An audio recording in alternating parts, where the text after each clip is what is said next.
Yes, what is going on, everybody? Welcome back to the Rugby Muscle Applied series, where we are talking about everything that you can do for your rugby training, nutrition, etc. And we are going to take deep dives and give you guys the best takeaways to exactly what you should be doing as a rugby player. And this is rounding off the programming editions. So programming 104, we are talking about rugby-specific considerations. So previously, we've already spoken about how you would lay out your training program for the entire year, what you would choose as priorities, how you'd be able to then extrapolate that into a training week, how you'd be able to progress week to week, depending on what you're trying to train and improve. And today, we're going to talk about how that would change specifically for you as a rugby player versus, the general fitness person that might be watching this, or that might be giving you advice as to how you should be training for your overall fitness in as well. Because it's very, very rare that we get, you're watching Rugby Muscle because you're looking for rugby specific fitness advice.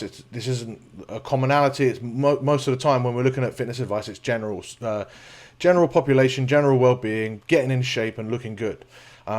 That doesn't take into consideration what you should be doing exactly as a rugby player and how that, you can follow plans like that and get generally better. But what we're going to discuss today is how you can just make adjustments and do things that you should be considering as a rugby player as part of your training program. And so we're going to talk about basically how you would train in the in-season versus the off-season. It's vastly one of the most major topics people will talk about, but we all have different in-seasons, we all have different off-seasons, we all have different priorities and access and whatnot. So it looks different for different people. We're going to analyze different situations and how you would go about training for those. We'll also look at your rugby training. We'll look at fun and how that pertains to what you should be doing as part of your training. And then we'll look at other training things that you should be doing outside of just your your quote-unquote strength and conditioning work. Now, we're going to keep it quite brief, but I'm going to try to be as impactful and use this stuff that you can really apply and put into your training as I can. But it does get difficult because people watching this we're going to have amateurs watching this. We're going to have high level players that are dedicated. We're going to have people that only play rugby once a week for a few months, and then they don't play any, and they don't train or do anything. They're just doing it because it's fun. You've got to have people that are brand new that are already in great shape. So many different varieties of people that it's very difficult to give concrete recommendations, but we're going to give you a range of ideas that you need to factor in to your training. So before I even get into anything like that, I want to talk about rugby playing and why that does have a big bearing on the training that you should be doing, even if you're not someone who, is trying to be the best player ever, or has even aspirations of playing at a high level, just wants to get enjoyment out of the game, just wants to play for fun, and that's all you really care about. I still think improving as an athlete should be your goal as a rugby player, because improving as an athlete will still improve all the 99% of the health markers that you want to improve. Most health things most disease risks are extremely eliminated, or not eliminated, but what's the word? Minimalized, I guess, or minimized. You have a lot less risk of any sort of chronic disease or any sort of life-threatening illness or ailments from being in good shape, right? So not having a high body weight or body fat percentage or BMI, that is important. Staying in general good, and the heavier you are, the better aerobic shape you're in is going to prepare you. Even just in general, the better aerobic shape you're going to be in is going to better prepare you for life. Eating healthy, training with weights, being strong, all these things are going to help you be a generally healthier person anyway. So if you then frame it from a rugby perspective, I think it gives you a bit more of a focus and outlet, because I train, or any rugby player will train because they want to improve on their rugby, week to week to week, or when they want to play better when they get back onto the rugby field, and they also still want to be a healthy person when it comes to when they get to their 60s, 70s, 80s, and whatnot. But it's very difficult. It's a lot easier to put yourself in that body that you envision yourself in within a few weeks when you're going to be playing another rugby game, versus putting yourself thinking about what you're going to be like when you're 60, 70, 80. It's just not something that people can really, talk about, long range goals. Like, to train just to be healthy when you're older, like, it just doesn't make any, it's just a very, very difficult thing to wrap your head around, and so we don't really do that. But that doesn't mean that you only have to train like as a rugby player. Like, you can do, if you've ever had a strength and conditioning coach that's recommended to you that bicep curls are useless, like, I mean, they're kind of useless, but they're also good because you want to get big guns. Like, who cares? And I think that does apply. It doesn't really take away from anything. It's not overly fatiguing. It's just something that you want to do. It's something that you can have other training goals within your realm of being a rugby player and an athlete that's trying to improve as a rugby player.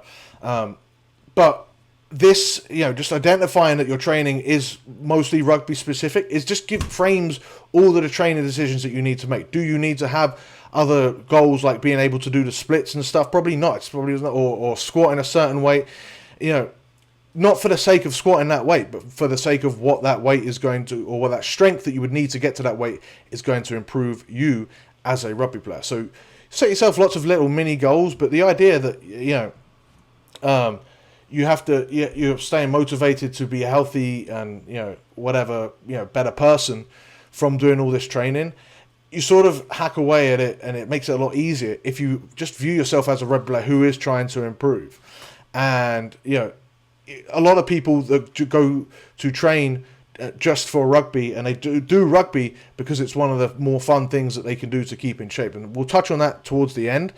But that is something that I think people need to consider when they're talking about, I don't really think that it's important. I'm not trying to achieve whatever level. I'm just trying to I'm just trying to stay in shape. Well, if you view that, that motivation becomes a lot more difficult. Whereas if you could see yourself having more fun on the rugby field week to week, I think it gives you a good boost of motivation. So first and foremost, you've already got a nice little sort of shoe-in to give yourself some motivation to get into the gym. Then when we're looking at like off-season training, how you should be training, obviously you don't have like the week-to-week seeing yourself improve on the rugby field as you would do in season. But you can set yourself almost like a whole mini improvement project, right? So, maybe you want to improve strength and then power and then speed. And that could be what these three different blue lines represent. So we're able to bring them all up over time, or whatever different areas you want to improve. Go back to the previous videos on rugby programming in the Rugby Muscle Applied series to find out more about that. And that focus should be clear. It should be for a clear end goal, so that you're not having to choose halfway through or flip flop from from one program to another. You're focused on your whole improvement project throughout, and it's all going to be cumulative, so that once you've reached the end, once you've got to your pre-season, you've made a vast improvement. And you can even have a focus for each block, each mesocycle, and even if you've watched the previous week's videos, you know that you should have a focus for each week. And then you're just going to manage your weeks as we previously laid out in the last video. And you can even look at, like, if you don't even have to stay that consistent with the exact same program for that entire, say you've got a 6-month off season. It doesn't have to be the same thing over and over and over for 6 months. You could do, a block, as I've sort of alluded to here, a block of 1 or 2 months of general strength and hypertrophy work. Then you can do 1 or 2 months of more specific strength and maybe a little bit of power or speed work, and then you could bring up speed and core, or you could, so many different ways that you can do it. That would be, like, I've obviously identified there like the most traditional way, but there are many different ways that you can do it. So you can always sort of chop and change, like not ad nauseum and not on a whim, but you chop and change because you've got this overall improvement project, right? It's like when you're building a house, you're first gonna like put up the walls before you're and then plaster them or whatever before you're going to paint them. You can't just paint them because you feel like you've put up one wall. Better to put up all of the walls, plaster all the walls, then you can put in the wallpaper or paint. And so every single time you go through this, you're allowed to, and whilst you're doing this, whilst you're doing this sort of home project or self-improvement project, you can cause a lot more stress than what you would do in season. If you're improving, it's like if you're going back to the house sort of example, if you're going to do a home improvement project, but you're not living there, that would be like your off-season training. You can make a bit of a mess, you can keep doing a bit of a mess, but you know at the end it's going to be a significantly better house. Whereas if you're trying to improve in season, it would be more like you're still trying to live in that house. Not just because you're trying, not just because you don't want all that fatigue to get in the way of your games, but you also have to factor in that you're going to suffer a lot of fatigue just from generally being in season, right? From playing those games, from doing your rugby training. It's like, you're going to cause mess in your house just by you living there, right? So you'd have to just routinely go in and clean up, and you wouldn't want that too much fatigue, wouldn't want too much mess in your training. But that doesn't mean that you have to give up and say, oh, I'm already living here, I can't do anything. What do most people do if they're trying to improve their home whilst they're still living it? They improve one part at a time very specifically. They have a lot more focus. Maybe they're deciding that they're going to improve this bedroom or their kitchen or a bathroom or whatever. That you improve one part at a time and go through. Maybe you make smaller adjustments, but over time you still want to keep improving your home. It's never done, right?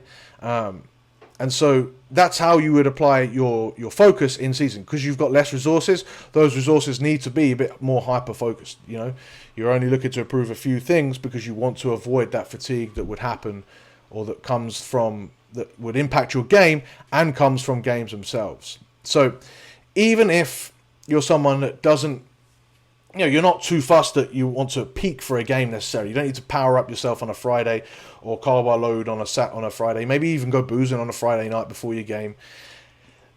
It's still that game still has an impact on your training. Even if you don't care about the training's impact on the game, that game will still cause a certain amount of fatigue that will hold you back within your training. So you still got to dial it back somewhat.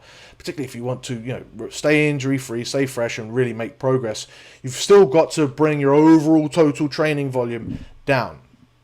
The way I would apply this is, the less you care about the games, the more room you've got to add a little bit more volume and a little bit more stimulus and a little bit overall more tonnage.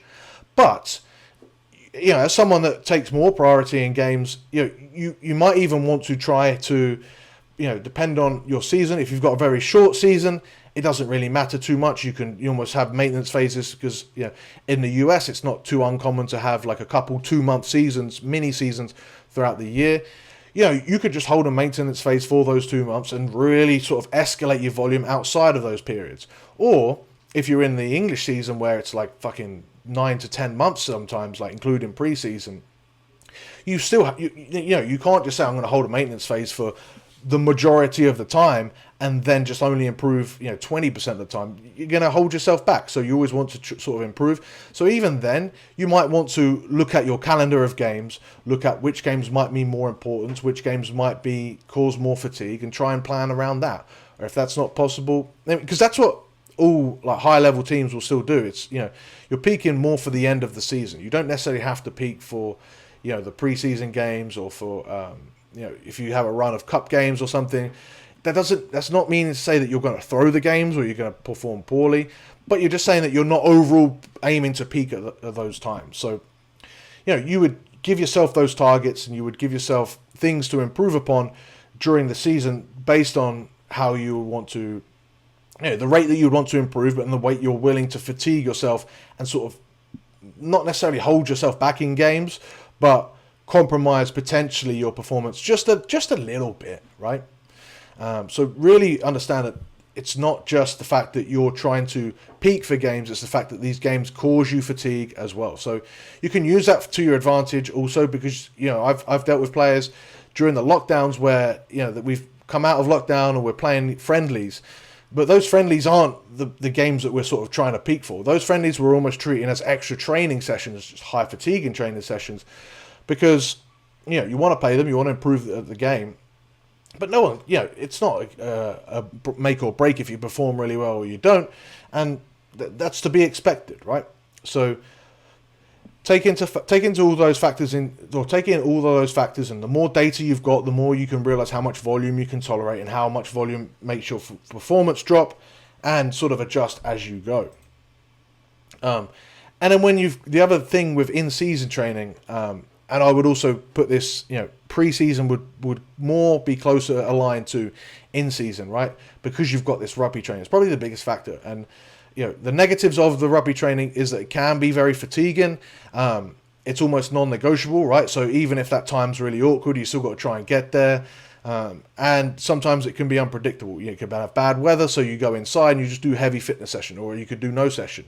It's very difficult to plan for it, right? And it can cause so much fatigue that then, say you have a really tough session on a Tuesday. Well, that might take away from your Wednesday training session if you haven't organized yourself in a high-low manner and organized a low session for a Wednesday. That might impact your training session. Likewise, because it can be unpredictable, you could have a video session on that day, and then you're having to take a rest day or a low day on the Wednesday, even though you've not really done too much on that Tuesday. So that is a big negative of the rugby training, is that most coaches, most teams, they're not synergistic in the way that they're organizing their strength and conditioning and their and the rugby training, especially at the amateur level. Even the higher level teams still struggle with this, is to synergize their training, because head coaches still want to punish you via fitness, or they still want to work hard if you lose, and they can be very erratic. Whereas even then, when they've got S&C coaches saying, no, look, we want to slowly up this load so that they don't get injured, and so they can accommodate for it, head coaches don't want to hear that. They're still pretty old school with those methods. The good thing about rugby training twice a week or once a week is that you still get skills and tactical preparation that is very, very difficult to replicate. More importantly, I think the most important thing about rugby training, though, is that you're with your mates, and it becomes an enjoyable part of your session or enjoyable part of your week. It's really fun. You choose to go to training, even when it's fucking miserable weather outside. It's still a bit of banter with the lads, and it's something that you enjoy. It's a fun part of your training. You're also going to get some good conditioning that, when you're chasing the ball around, seems so much easier than when you're just looking at a watch. Definitely a lot more fun, a lot more easier to get in that conditioning. And it's also, and this is something that I use with a lot of my individual Rugby Muscle Elite athletes I coach, is that you've got this time where you've got a field available to get some extra field work in, whether that's doing tempos after your session, or just a light aerobic session after your session, or doing sprints or high power work before your training session. It is a great time to get in that high, to get in some extra field work, so you don't have to drive again and back and forth, and it be a bit of a chore. You're almost accomplishing two birds with one stone, or killing two birds with one stone. Why are we killing these birds, eh? No, I don't know. Anyway, when we're talking about having fun versus results, fun in your fitness training and in your strength and conditioning is what most people do when they end up doing fucking Zumba or whatever fitness fad that there is. They're trying to have fun versus trying to get better. Whereas when you're a rugby athlete, you're trying to improve as an athlete. That in itself helps you stay consistent, because you can see yourself progress week to week to week. When you see yourself progress week to week to week to week in different areas, that is the most motivating thing that you can do, because you know what you're doing is paying off. Whereas if you've got, person doing the Zumba workout, they're not really seeing a scale drop. That it becomes a bit demotivating. It's not fun. They go do something else. Maybe they do a spinning class fucking instead. And this is why people struggle so much, is because they don't have anything that keeps them accountable and they can see their progress. Whereas if you're doing your monitoring, you're understanding where you're improving, that is going to give you more motivation than anything else. Now, that doesn't mean to say that you don't have fun, right? You have a lot of fun. The most fun you're going to have, almost ever, right, is on game day. And the better you play, the more fun you have. So the more work you put into your training, the more you're allowed to have fun. If you're dicking around having fun in the gym, like, when you're supposed to be training hard, that's not saying you can have still fun with the boys in your rest periods and, just in general. But when you're actually putting in the work, you're putting in the work, and that allows you to have more fun on game day. You get to do more, you get to be more, have more carries, do more tackles, you get to be better, you get more turnovers, you have more impact on the game, and you enjoy the game more, and you stay injury free, which allows you to enjoy the game even more. And so for me, it doesn't even factor in that, yes, training is, should be kind of fun, right? But that's not the priority. The priority is to make the real fun thing, games, the most fun that you can have. And it is, seeing yourself progress is the motivating that gives you that extra boost. And so then from there, like that's it, really as simple as that, to be honest, when it comes to doing your strength and conditioning, being serious, but being able to progress and still having fun the whole time and staying motivated. Now, on top of this, like when we're talking about strength and conditioning training, there is still a lot more individual training that you can do on top of the, your traditional strength and conditioning workouts. Strength and conditioning is only ever going to take you so far. There is still stuff that you can do to improve as a player, and I get asked this a lot, and I probably lose it out on a bit of business because I'd say, strength and conditioning, it has its limits. When you're talking about, rugby, it's a skill game as well. It's an invasion game that requires a lot of skill, a lot of tactics, and the better you are at those things, the better you're going to be as a player as well. Not just being fitter, faster, stronger. Otherwise, the CrossFit athletes or whoever you would consider heptathletes would be the best rugby players, but they're not, because it's a different sport. So get better at the skills. Do things like passing. If you have no friends to pass with, or you can invest in a bro ball. 10 minutes a day of just skills. It's amazing. It's something that I'm starting to introduce, is this extra skill work on Team Rugby Muscle, which you'll find at rugby-muscle.com/team. We are doing a lot more skill work, optional skill work that I'm putting up to allow guys to get better, because I am doing rugby-specific training. This stuff should be included. So passing with a bro ball, it's like a 3/4 or a half ball. You can pass it against the wall, or you can just do individual passing. Like that stuff helps so much. Whatever your position-specific work is, line out, jumping, hooker throwing, kicking, all that extra stuff, that absolutely can also be done. Or, just working on your contact skills with a partner, whether that is, it's not just a case of hitting the ruck, especially like with where rugby is going. It's not just a case of running into a ruck and hitting as hard as you can. It's about being skilled in the contact situation. So grappling as well. Another thing that we're introducing with the Team Rugby Muscle is different ways to grapple and get better at rucks, the skill of rucking, the skill of tackling, the skill of contact work within rugby. Then when we're looking at tactical work, I think the biggest thing I can tell people is be a fan of rugby. Like, enjoy the game, watch it. It blows my mind how many people like want to get better as an athlete, but they don't watch or they're not a fan of rugby, and it means like you just wouldn't trust that person to be the best player because they don't they don't know what the highest level is. Like, it doesn't make any sense. You wouldn't do this with any other sport where, say, especially if it's someone new, like, you have to watch the high level to see what, the tactics are being done and to understand the game. Then you can also watch that high level, not just as a fan, but you can also then relate it back to you and see how you do, how you would do things, and slowly but surely implement them into games. And it sounds like a bit woo-woo, but this stuff can have a major impact on your performance as a rugby player. And your enjoyment, right? Because then you're a fan of rugby, it becomes part of your identity, and you enjoy watching rugby, and you even enjoy playing it even more and doing all the things that you're doing to improve. It's like a big sort of cycle of motivation, enjoyment, progression, fun. And then I've also included, let me see if this works. It doesn't work. I thought I would be able to clip on this, where this is a Rugby Muscle Elite client of mine, Ian, who has started his own YouTube channel where he does, this is a bro ball session that he does 10 minutes every day, and he's improved so much already over like 2 or 3 weeks. This is just for ideas. I'll put it in the show notes below. Click on it and check out his channel where he's just doing some of his training. But just for an idea, 10 minutes a day can have a drastic improvement on your skills. And that's obviously going to have a drastic improvement on you as a rugby player. Don't just look at this. If you look at strength and conditioning being your only answer as a rugby player, you're going to hold yourself back. And if you look at just being fit and that's it, you're going to hold yourself back, right? It's everything. If you look at everything, all you have is strength and conditioning, like, you're going to hold yourself back. So it's like if all you have is a hammer, everything becomes a nail. But there's a lot more ways to be able to solve this issue of being a better rugby player.